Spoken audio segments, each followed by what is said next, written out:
बिस्मिल्लाहिर्रहमानिर्रहीम। अस्सलाम वालेकुम स्टूडेंट्स, कैसे हैं? मैं हूं मोहम्मद अब्बास अपने यूट्यूब चैनल मेहर अब्बास एजुकेशन ट्यूब मैथ के साथ, और आपके लिए एक नई वीडियो लेकर हाज़िर हुआ हूं। आज हमारा सब्जेक्ट है math 9th class, unit number 3 है, और इसके अंदर चल रहे थे हमारे लॉज ऑफ लॉगरिथम्स। 2 लॉ हमने कर लिए थे, फर्स्ट और सेकंड। आज हमारा थर्ड और फोर्थ लॉ है। उससे पहले आपसे रिक्वेस्ट है कि अगर आप मेरे चैनल पर नए हैं तो चैनल को सब्सक्राइब ज़रूर करें, बेल आइकन पर भी क्लिक करें और वीडियोस को शेयर भी किया करें। और अगर आपको कोई फिज़िक्स, मैथ 9th और 10th में कोई प्रॉब्लम है तो कमेंट्स की सूरत में लिखा करें, ताकि नई वीडियो की सूरत में आपका प्रॉब्लम हल कर दिया जाए। तो चलते हैं हम अपने टॉपिक की तरफ। हमारा थर्ड लॉ है लॉ ऑफ लॉगरिथम। इम्तहान के अंदर कुछ यूँ पूछा जाता है, प्रूव दैट, साबित करें कि लॉग m की power n base a is equal to n log m base a। इसको हमने प्रूव करना होता है। तो शुरू करते हैं। हम log m बेस a को x के इक्वल लेट करते हैं, x के इक्वल फर्ज करते हैं। ये लॉगरिथम फॉर्म है, हम इसको एक्सपोनेंशियल फॉर्म में चेंज करते हैं तो उसके अंदर लॉ ख़त्म हो जाता है। ये नंबर यानी m अपनी जगह पे मौजूद रहता है, a दूसरी तरफ जाके मौजूद नंबर या वेरिएबल को पावर बना देता है। तो एक्सपोनेंशियल फॉर्म में लिखने से m is equal to a की पावर x हो गया। अब जो चीज़ हमें चाहिए वो m की पावर n है, वो हासिल करेंगे। तो हम लिखेंगे taking nth power on both sides. m की पावर भी n लेंगे, दूसरी तरफ a की पावर x है उसकी पावर भी n लेंगे। तो हमने m की पावर n ले ली, दूसरी तरफ a की पावर x है और सारे की पावर n ले ली। तो इस तरह m की पावर n हो जाता है और a की पावर x है उसकी पावर n है। जब पावर्स आपस में मल्टीप्लाई होती हैं तो a की पावर nx हो जाता है। तो ये हमारे पास एक्सपोनेंशियल फॉर्म बन चुकी। जो हमारी ज़रूरत थी m की पावर n वो हमने हासिल कर ली। अब वापस चलेंगे लॉगरिथम फॉर्म की तरफ। तो writing in the logarithm form, तो क्या होगा, बेस वापस m के साथ आ जाएगी, बन जाएगा log m बेस n और इसकी पावर बेस a इसकी पावर n है। दूसरी तरफ जो पावर nx थी उसी तरह नीचे आ जाएगी। तो अब हमारे पास x की वैल्यू जो हमने लेट कर रखी थी वो इसके अंदर पुट कर देंगे। तो log m की power n base a equal हो जाएगा n, और x की वैल्यू पुट करने से n log m base a हो जाता है। इस तरह हमने लॉगरिथम का थर्ड लॉ प्रूव कर दिया। इसकी समरी ये है कि जब कुछ नंबर्स की पावर जो कुछ भी हो और अगर उनका लॉग लिया जाए तो ये पावर लॉग से पहले आ जाती है। अब हम लॉगरिथम के फोर्थ लॉ की तरफ चलते हैं, जिसकी 2 हालतें हैं। 2 हालतों में ये पूछा जाता है, तो दोनों हालतें, दोनों फॉर्म्स अलग-अलग प्रूव करके दिखाऊंगा। आपकी बुक के अंदर प्रूफ शुदा तो हैं लेकिन वो कोई क्लियर नहीं है, तो मैं अलग-अलग इनको प्रूव करके दूंगा।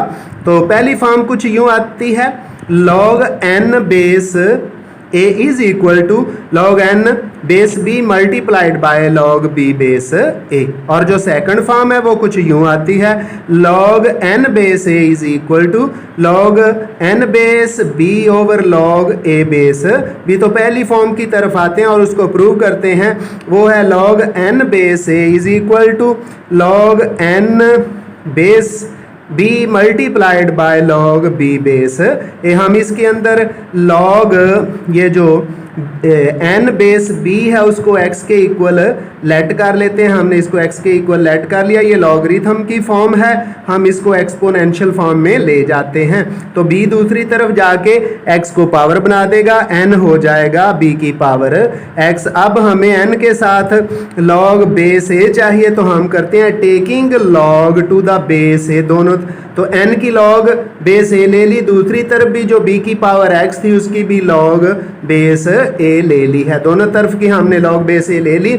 अब हम देख रहे हैं कि x log b base a है, इसको हम x की वैल्यू जब पुट कर देंगे तो x की वैल्यू हमारे पास थी log n base b multiplied by log b base A, इस तरह हमारे पास log n base A equal हो जाता है log n base b multiplied by log b base A, जो कि फोर्थ लॉ की पहली हालत थी, फर्स्ट फॉर्म थी। अब हम इसकी दूसरी फॉर्म की तरफ चलते हैं। वो कुछ यूं है कि log n बेस ए जो कि पहले वाली हालत की लेफ्ट साइड है वही है, जबकि राइट साइड कुछ और तरह है, log n base b over log a base b। इसको हमने प्रूव करना है, तो ये वाला जो है इसको हम इक्वल टू x लेट करेंगे। लेट हमने x लिख लिया, log n base b over log a base b equal to x।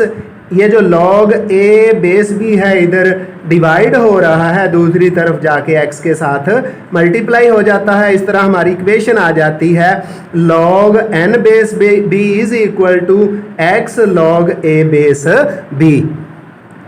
ये जो x log से पहले था वो चलता हुआ पावर में आ गया, ये log n बेस b उसी तरह लिख दिया, और जो पावर थी थर्ड लॉ के मुताबिक, लॉगरिथम थर्ड लॉ के मुताबिक बन गया log a base b power x हो जाती है। हम देख रहे हैं कि दोनों तरफ log की बेस b है, log की बेस b है, एक से दूसरे से कैंसिल हो जाएंगे, बाकी हमारे पास रह जाता है जी n is equal to a की पावर x, जो कि हमारी एक्सपोनेंशियल फॉर्म है। हमारी एक्सपोनेंशियल फॉर्म मिल चुकी।